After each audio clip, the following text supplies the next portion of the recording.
bisimilah yi jàmm libération yéene kaay di ñu xamal ni ñu sandarma yi de ma ne ko ña nga ca caaxi ña nga xamante ni ñoo def loolee ca Boffa ñaawteef googe noonu nag nee nañu kii di René Bassène génnul ca loolee de nee nañ loxoom de laale na ca journaliste ak ma ne ko ay suspect yu nga xamante nii de ñoom discrètement daal déféré nañu leen section de recherche moom moo amal lu ni mel ñu ni indice de yëral yéene kaay bi am ca lu leer loo ca mënti dégg daal René Bassène nii ma ne ko tudd nañ ko ca mbir ma de.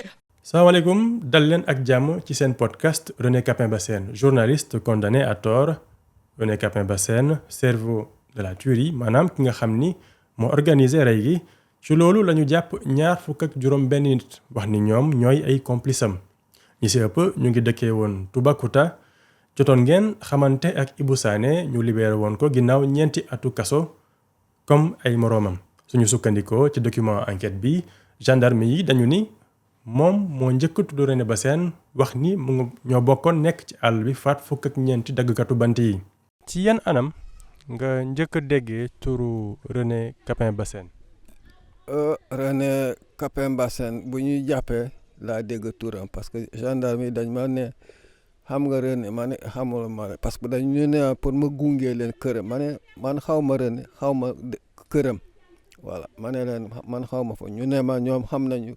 René fu mu dëkk ma ne la kon comme que yéen xam ngeen lu tax ngeen naan ma gunge leen foofu te man xaw ma ko mais gendarme mi daf ma torturer parce que dafa mujj renvoyer éléments yi nekkoon foofu yëpp mu tëj bunt bi mu nekk foofu man ak moom kese waaw foofu laa nekk mu commencé di laaj man tontuwuma ko mu forcé dafa jël sa pistolet am dugal sama nopp. Mais même ça, même si tu veux, tu n'as qu'à me tuer, mais je n'ai rien à dire ici, parce que je ne connais rien. Ci la dugal pistolet am sama nopp ma ne ko même ça soo bëggee nga rey ma mais je n'ai rien à dire. Ensuite, il m'a giflé 3 fois. Il m'a jeté à terre, il m'a joué ici. Mais les côtes là, présentement ma côte là a des problèmes. maanaam daf la këdd wala. waaw daf ma këdd. ak c'est Ramjez la. boobu ci la doon laaj ci pour nga wax forcément ne xam nga René. waaw ma ne ko xaw ma ko. li tax ñu sonal Ibou Sané mooy appel bu am diggam ak René Bassène ci ngoonu 6 janvier 2018. appel boobu parce que man xaw ma ko woon parce que je n'avais même pas ce numéro moo tax ñu sonal ma ci il pense que moi je connais René mais moi je ne connaissais pas René. bi réew bi amee Toubacouta dañ ko doon tudd lu bëri ci rajo yi sama dëkkandoo ni moom amul crédit te bëgg naa xam lu xew dëkkam ma ne ko mu jox ma numéro bi ma wootee.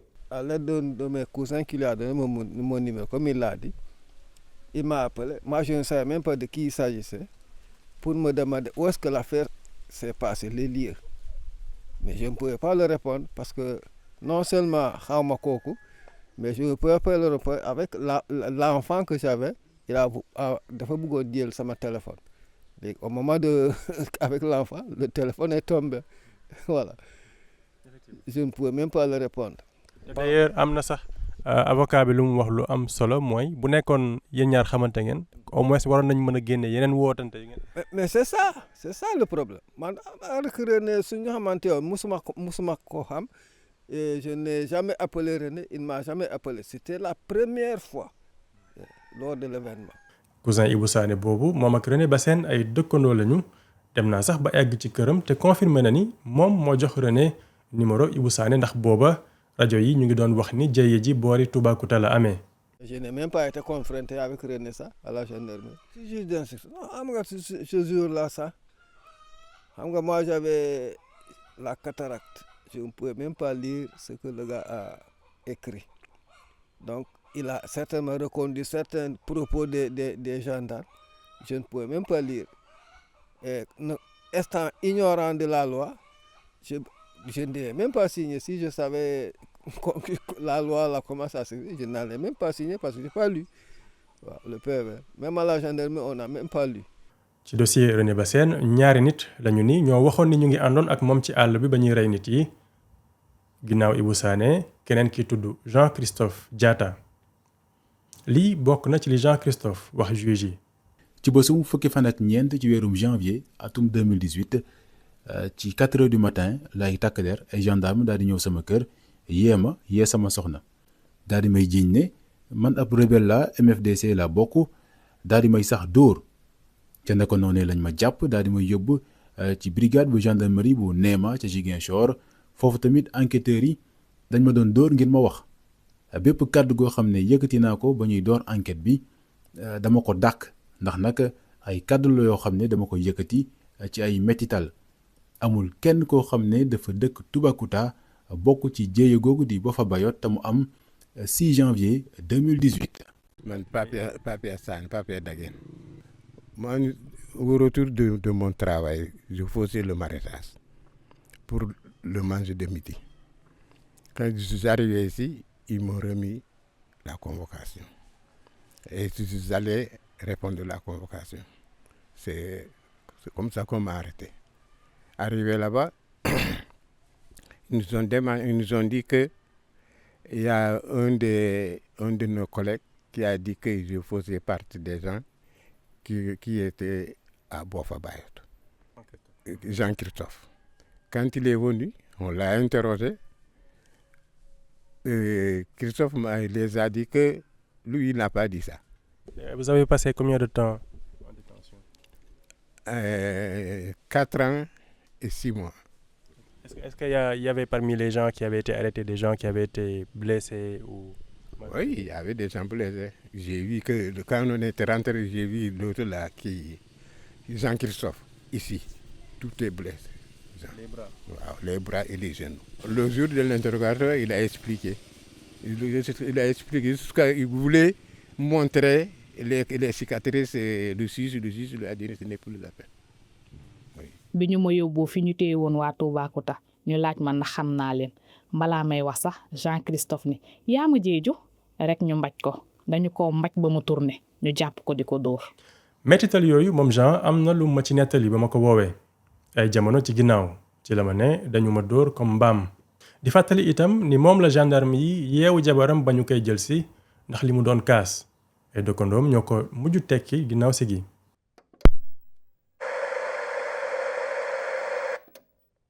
Procureur de la République près le tribunal de grande instance de Ziguinchor. Je voudrais remercier tous ceux qui ont apporté leur expertise à cette procédure, mais plus particulièrement à la section de recherche pour leur professionnalisme, leur efficacité, qui nous a permis de réaliser en un temps record les résultats que nous avons pu obtenir dans le strict respect de la procédure pénale, de la dignité humaine et des droits humains de façon générale. moo ne témoignage su torture xoqatal wala ay menaces ngir ñooñu ñu jàpp wax lu ñu gëmul bëri na lu ñu ko tudd ci enquête bi ñi ngeen di ñëw dégg bokkoon nañu ci ñu jàpp ay at laata seen libération.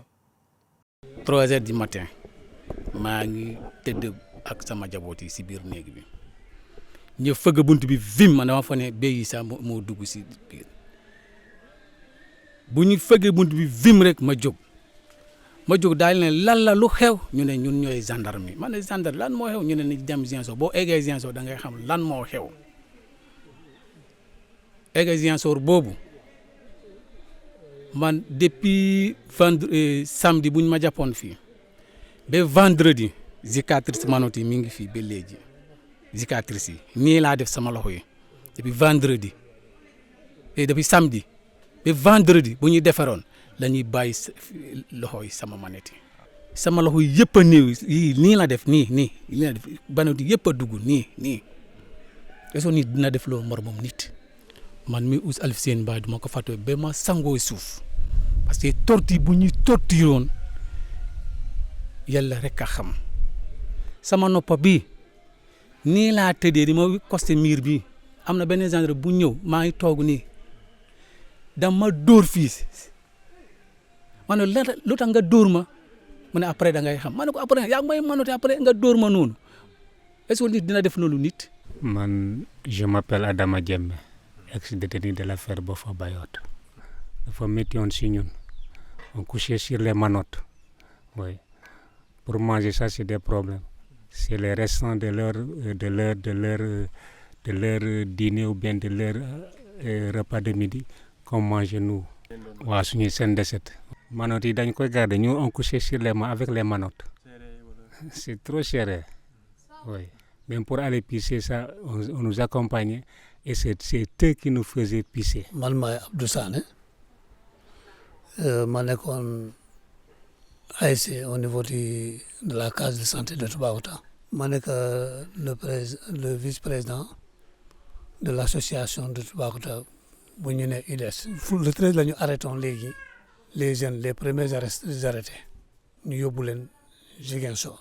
Ma dégg ñu naan ils ont arrêté des rebelles dans la forêt. Ma gis si ay photo fu ñu leen teg ñu photo leen mooy c'est l'entrée du village mais temps boobu foofu kenn faru fa am na tamit un bâtiment délabré bu fa nekk bi ma gisee loolu si la jël son portable ensemble avec les journalistes ma démentir ni ki ces gens-là on a saccagé leur maison pour les prendre sur leur lit et en les humiliant encore pire en face leurs enfants léegi si kaw dénonciation yooyu yu ma doon def ñu yónnee ma convocation ñu arrêté ma mais nag gendarmerie lu ñu wax il fallait pas ma dénoncer ñoom lu ñu def bu ma defee loolu dinaa yàq seen enquête si laa leen waxoon lu ma waxoon dëgg la wala lu dëgg balaa nga ouvrir sama dossier enquête normalement yoon may na ma ngeen jox ma un assistant un avocat qui va m'assister si enquête ñu ne ma loolu sa xam-xam boobu demal nga tegal ñu ko fële on n'a pas besoin de ça noonu lañ ma entendre. maanaam dañu la bañal avocat. dañ ma bañal avocat. Ce qui est sûr que le Sénégal a ratifié ces conventions en 2015 avec la CEDEAO dont l'article 5 me permet ma am un assistant balaa ngeen may déglu mais comme dañuy jaay seen doole j'étais obligé de parler. justement sax am nga loo ma ci mosoon expliqué lu intéressant nga ne yow autant ba ñuy couverture du procès Khalifa Sall moo tax nga am peut-être gën a am xam-xam ci wàllu boobu. effectivement si loolu moo taxoon ma xam lu bëri si affaire droit et l'histoire m'a donné raison am na loo xamante ni yeneen mooy yi nekk si procès bi man waxuma ko. am dañ la inventé ay déclarations. ils ont inventé des déclarations. ndax yëg nga ni yéen ñëpp ci seen procès verbal gendarmerie dañoo bind ci kaw ne diw mi laaj nañ ko ndax bëgg na am avocat mu ne amul xaalis pour am avocat. loolu jour procès bi laa ko dégg moo tax ma ne leen la manière dont vous êtes en train de traiter les gens ay masse courant ay torture yéen mii sax xam ngeen ni kii par dans la loi c'est interdit bàyyi ma foofu ak booyam mi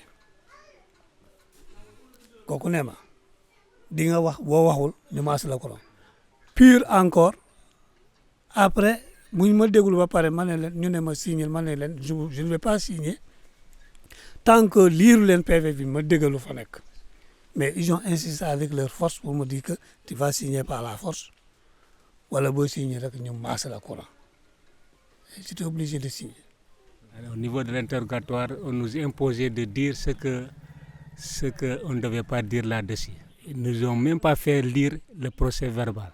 Ils nous ont interrogés, ils ont écrit le procès verbal, après ils nous ont demandé de signer, sans pour autant qu'on lit notre procès verbal, si c'est ce qu'on a dit ou bien c'est ce qu'on n'a pas dit. Ils nous ont forcé à signer. Oui. C'est-à-dire, ils viennent, ils vous disent. Signe ici. On signe.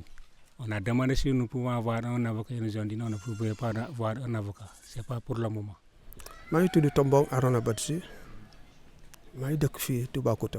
J'étais conseiller à la commune de Niassia. Par la suite, j'ai été arrêté parce que je suis intervenu dans une presse et j'ai tout relaté. Le film de l'arrestation de tous ces gens-là. C'est lorsqu'on m'a interpellé, c'est la gendarmerie qui m'a interpellé par téléphone. Et arrivé là-bas, bon, je ne suis pas revenu. D'accord. Oui. Ils vous ont arrêté parce que vous avez pris la parole dans... C'est lorsque je suis parti là-bas, je les ai demandé, c'est vous qui m'avez interpellé hier par téléphone. Ils m'ont dit, oui, rentre ici dans la chambre. Là, ils menaient des enquêtes. Quand je suis rentré là-bas, je les ai demandé, c'est vous qui m'avez interpellé hier. Les gars, ils se sont mis à rire. tous là-bas ñu ne nandité baa ngi nii nandité baa ngi nii. Un certain gars est venu, un gendarme là, je ne sais pas son nom. Il m'a dit, ouais, qui nak? Je ne sais pas, qui tel le de. Mais il repart dans la chambre, il revient, il me dit, mais dans un ñam monoti. Je dis, lan? Ñam monoti, man. Ah, déedéet. Je dis, non, non, yow tam mënoo toog nii sa morom yi ñu ngi nii ñu leen di monoti yow nga toog nii nansement nii. Ainsi de suite, il a pris mes mains là, il a monoté. C'est comme ça que je suis allé en prison. Hein. Depuis que nous sommes dimanche, ils n'ont même pas mangé. Dimanche, lundi, mardi, mercredi, jusqu'au jeudi. Jeudi, là, nous avons tout dit. Mais sinon, nous avons rek. Le vendredi, nous transféré à la MAC. li taxoon ñu bari jàppoon ci ay jamono ni enquête bu dëgër la mooy dañu ne woon René ak waa Toubacouta yi ñu jàpp ndax ñoo rey coupeur de bois yi dañu leen géolocaliser ak seen téléphone ci biir àll bi jamono ji rey gi di am ginnaaw si gi la leer ni amul kenn si ñoom ku newoon ci àll bi ndax seede yu dëgër jóge ci ñi nekkoon ak ñoom ci bés boobu ak heure yooyu naka noonu waa Toubacouta yi ñu jàppoon ñu bari ci ñoom ñu ngi woon ci dëcc bu soxaloon ab magu dëkk bi daanaka sax fa la ñu yëgee li xew ci àll bi le 6 janvier 2018 René Bassène itam gendarme yi newoon nañu téléphone am feeñ na ci fi mbir yi xewee. maa ngi tudd Odette Coly di jabar journaliste bi René Capain Bassène 6 janvier ñoom bu ñu waxee ni ren dañ kaa localiser si forêt bi daf may jaax parce que 6 janvier bi ren ñu ñoo nekkoon fii ci la takk sër bi mu fob sama doom bi comme lu muy def chaque fois bu demulee liggéey nuyoo voisins yi dugg si kër yi nuyoo noonu la jël xale bi mu war ak moom si koñ bi boo mu dellu si mu ànd si ak benn xale bu góor mu ñëw ne ma pour ma may ñi ndawal dañoo bëgg a togg fii regroupement fii suñu cour bi fii nii regroupement dafa parce que dafa amoon kii tournoi buñu daan jouer fii René fii la toogoon ba sama jànk bi mu paree añ ma taxaw suñu buntu kër ma ne ko yow añ bi pare na ci la ñëw añ 15 heures yooyu noonu moom moo génnaat ak sama rakk yëpp ñoo ànd foofu noonu ci gars yi regroupement bi après ñu ànd dem si football bi. La veille dafa amoon je sais pas dafa amoon li ma soxla woon Ziguinchor je crois ci mairie bi ma bëggoon ko yónnee moom René mu ne ma non grand man suba daal ñun suñu finalu xawma final ou match la ñu amoon bu important boo xam ne suñu quartier te xale yi sama kër la ñuy regroupé loolu mënul nekk ma ne ko bon grawul y a pas de problème. Ce jour là ñoo nekkoon journée bi lépp ñoo nekkoon waaw ñoo organisé benn tournal dañ ko parrainé woon tournal boobu dañ ko parrainé tournal bi moo ñu jox lu ñu dugg lu ñu def noonu yëpp man maa ko dama jëli këram sax jox ko gars yi ñu nekkoon kër ga noonu di wataan mu yoo doon benn sër sax muy sër banjaal yi noonu moom la woo doon ñu toogoon foofu di wataan ba heure añ après si la ma bàyyi mu dem añ mu añ après mu dellu siwaat ba heure terrain ñu ànd ba terrain seetaan match bi ñun sax départ bi sax teelu ñoo xam ni dara am na sax it moo jógee fële mu ñëw ne yéen déggu leen lu xew ñu ne ko la mooy comme lan mu ne lii ak lii moo am yéen ñi tey ci fi ngeen di musique fekk ñu ngi toogoon ak ñëw René ñoo toogoon foofu ñoo fa toogoon ba heure bu match bi tas noonu ñi ñibbi encore këram waaw ce jour là ñoo nekkoon. ay vers 17 heures yooyu mu ñëw mu ne ndeke ñun ni ñu toogee fii yëpp lii moo am tali bi moo ngi fees dal ak ay oto kii militaire yi di dem ni côté Brofay ci la ma expliqué nekkaan lii moo am. géolocalisation boobu xel mujj na ci tey ba avocat yi daal di laaj ci procès bi ngir ñu woo waa Sonatel ndax ñu leeral ndax kayit yi gendarme yi boole ci dossier bi ay kayit yu fiable la mujjantal gi preuve bu wérul boobu daa mel ni kenn waxatu ci. di fàttali ni dugal naa lu tolloog ñetti courrier 2024 ba tey bi ci mujj nekk le 17 avril 2026 ngir sàkku version bu waa gendarmerie ci yile accusation donte bu ñu toppee chronologie enquête bi ak waxu gendarme yi ki njëkk tudd René mooy Ibou Sané ci gis-gisu René Bassène ñi ko dugal ci dossier bi du kenn ñu dul ay ndijaayam tudd Maurice ak Jean-Baptiste Badji si nettalem ginnaaw ba ñu ko jàppee këram ki gendarme yi laaj ngir mu confirmer leen ni moom mooy René Bassène du kenn ku dul Maurice Badji moo leen indi ba ci këram moom mi nekkoon chef de village Brofay Joola mooy fi René juddoo. Brofay bu fa daan dem dara moo fay am mu dem soit dëj wala mariage en tout cas événement mooy tax muy dem mais quant à fréquentation Brofay ni non parce que il n'a pas mun naa wax il n'a pratiquement pas le temps bu demee liggéey ba wàcc moo ngi si bind. Buro Fadiola amul frontière ak forêt des Bayotte waaye mu ngi nekk village voisin ci Toubacouta donte kenn déggu ko ci coow li amoon ay jamono. tudduñu itam ni amoon na comité de vigilance bu doon xeex daggub bant bi John Fall di dagg bant bi sax tamit wax nañu ni ba leen waa Toubacouta di sonal ba ñu bëggee jaar seen dëkk ngir dem ci àllu Bayotte yeneen yoon lañu mujj di jël waaye ba tey limuñu ci Buro Fadiola. néewu ñi ñàkk seen bakkan sax ñu ngi ko génne ci route nationale fu tolloog beneen dëkk bu ñuy wax Buro Baynunk en tout cas tuuma yi ñaari ndijaay yooyu dëkk Buro Fadiola yëkkati moo di René Bassène dafa bokk ci ay réunion yu ñaari village yi amal ci daggub bant bi te fa la waxee ni moom dina lijjanti mbir mi ànd si ak waa MFDC. ndijaayam bi di Jean Baptiste moom teg ci ni René dafa wax ci réunion boobu ni deret dina tuuru. ñun jamono yooyu noonu ñu ngi doon nekk suñu préparation mariage donc du coup moom ban moment la am pour dem defi réunion Buro Fay. Mohamed Lamine Fakeba Diémé imam Toubacouta. René si kasu lañu xamante si kasu bi lañu xamante René xawma ko ma ne si kasu bi lañu ko xam. Ils nous ont dit que je faisais partie des gens qui ont fait la réunion à Buro Fay. Je les ai dit la réunion là, si la réunion a eu lieu, mais je n'étais pas présent. Je n'étais pas présent de cette réunion. Et puis je n'ai pas entendu qu'il y avait une réunion à Buro Fay. Oui, c'est ce que je dis. Ce sont les mêmes questions que nous a posées. Est-ce que vous avez entendu parler du nom de René? Si, René, je l'ai connu en prison. C'est en prison que je l'ai connu. C'est en prison que vous l'avez vu pour la première fois? Pour la première fois. Bien vrai qu'il est né à Buro Fay, mais je ne le connais pas parce que pour connaître, s'il ne fréquentait pas ici. xam nga ces genres de réunion yooyu yu ñu inventé yooyu mu amul réunion bu amoon fii bu ñuy wax complexe culturel Buro Fay c'est problème de tata les problèmes de tata les tata qui circulent là c'est ce problème là et aussi l'électrification c'est ce que les gens demandaient. On s'est réunis une réunion, ils sont réunis pour demander à ce qu'on les aide, notre liaison ici, pour qu'on puisse avoir des tatas. À part ça aussi, on les a demandé que l'État nous appuie sur l'électrification, parce qu'on a besoin du courant. Et ça n'a même pas de rapport avec ce qui s'est passé.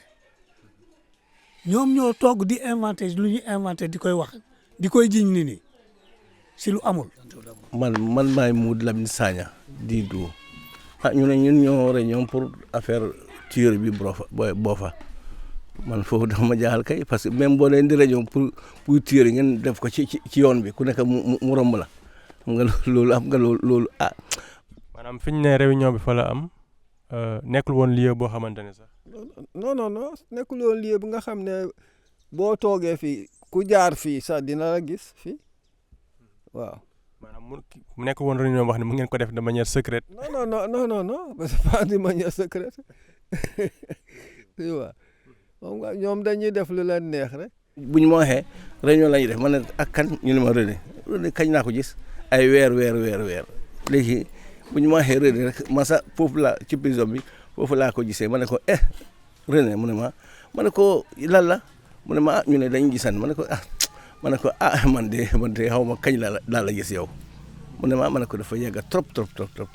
Une réunion de tuerie au niveau du centre polyvalent de Buro Fadiola qui est sur la route nationale, internationale plutôt. La route qui mène en Guinée-Bissau. Comment il peut organiser une réunion de tuerie là-bas? Imagine-toi aussi. Et moi, à l'époque, je t'ai dit que j'étais conseiller. Beaucoup de réunions qui se passent ici, je suis au courant de ces réunions. Sauf cette réunion-là, fabriquée. Ça, je n'ai jamais assisté à ça. Mais René, xam naa papam xam naa yaayam xam naa frère am yi yëpp.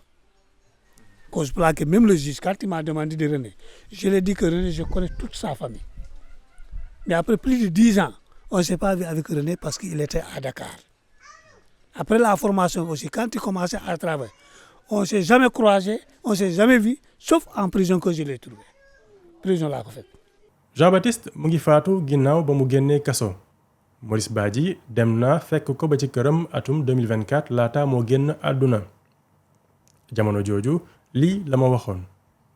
gis nga René seen kër cosaan moo ngi nële kenn dëkku fa ci seen famille depuis très longtemps dañu ko abale su fi daan jaar du sax toog day nuyoo dem yoonam mësuma fekkee réunion bu ñuy wax waxu rey ay nit ndax àll bi réunion bi ma fi fàttaliku waxu électricité ak transport en commun lan fa doon wax te yàggoon na gendarmerie danu ma convoqué ma dem falaa fekk liste boobu ñoom ñoo ko bind waaye masuma leen ko wax gendarme yi dañu doon bind di xotti di bind di xotti après ñu signé.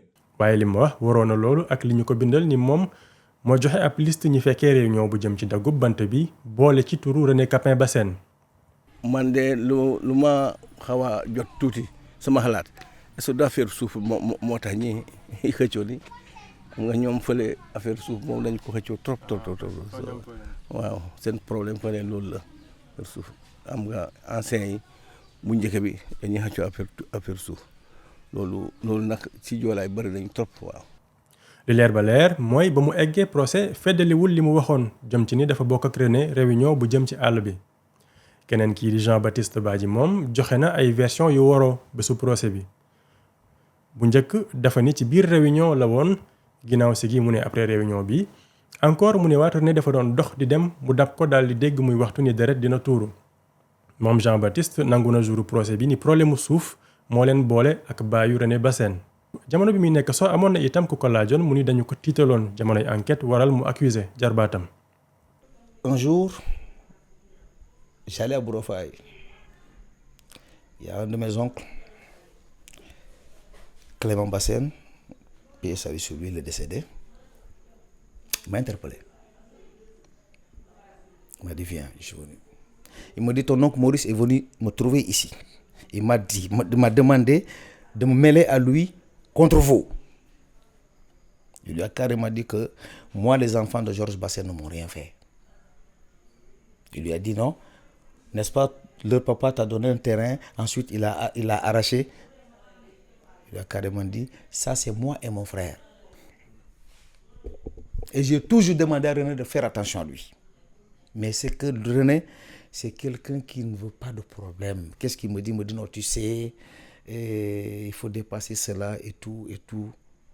Il a été victime d'un combat qui date de loin. benn élément bu mat a bàyyi xel ci affaire Boffa Bayotte mooy ñi dem procès ñëpp ñu wax ni dañoo takkal René weddi nañu ko ba mu set xamal ni kenn bindalu leen lu ñu wax wala bokk dañu leen xokkatal ci dossier bi benn réunion kese moo amul benn lam-laame ndax ki ko jiite xamle na ci procès bi naka la demee mu ngi tudd Omar Ampoy Bodian ñu condamné woon ko première instance laata ñu koy libéré ci deuxième procès en appel Ampoy mu ngi nekkoon chargé de mission bu MFDC doon intervenir ci média ak it féete ci lu ñuy wax aile politique ci procès bi li mu yàgg a wax mooy dafay militer MFDC waaye xeexam mu ngi lalu ci jàmm ngir Casamance moom boppam te musul woote fitna. Alors nous avons en ligne Omar Ampoy Bodian du MFDC, Mouvement des forces démocratiques de la Casamance. Il serait même le chargé de mission. Bonsoir Monsieur Bodian. Est-ce que vous confirmez que vous êtes déjà membre du MFDC? Oui, je confirme que je suis membre du MFDC. Oui. Et quelle est la réaction aujourd'hui du MFDC sur le massacre de Boffa?